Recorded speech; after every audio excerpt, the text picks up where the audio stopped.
Assalamualaikum warahmatullahi wabarakatuh. Terima kasih. Saya hanya ingin menyoroti mengenai tadi bahwa literasi itu sedang digiatkan dari mulai umur SD ya. Tadi di situ ada di sekolah dasar gitu. Tapi dalam rekomendasi OECD itu mereka merekomendasikan kalau untuk meningkatkan baca itu dimulai di early education learning. Nah, masalahnya di Indonesia itu kan usia TK itu nggak bisa belajar bahasa, gitu. Tidak membaca, tidak menulis, tetapi hanya bermain. Tetapi kenyataannya dalam setiap kita mengikuti survei OECD, Indonesia selalu yang terendah dalam nilai skor baca.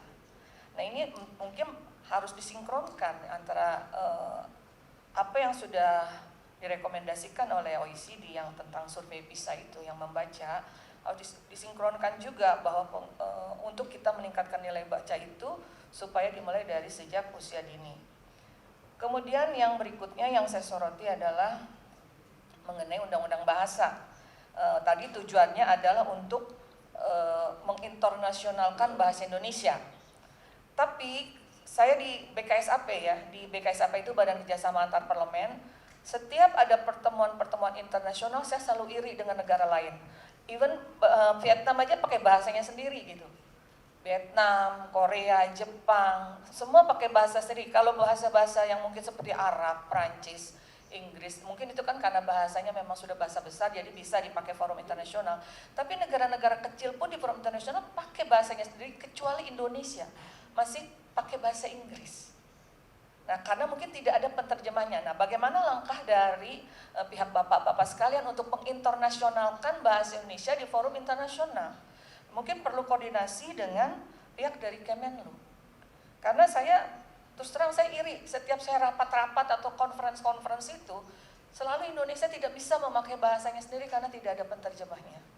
Nah, seperti itu. Jadi, untuk kita meningkatkan jati diri kita, daya saing kita sebagai bangsa dalam peraturan pemerintah nomor 57 tahun 2014 pasal 31 khususnya, perlu juga disosialisasikan hal ini. Bahkan pertemuan internasional yang memang wajib berbahasa Indonesia saja, di pasal 32 ayat 1 Undang-Undang nomor 24 tahun 2009, dinyatakan bahasa Indonesia wajib digunakan dalam forum yang sifatnya internasional di Indonesia.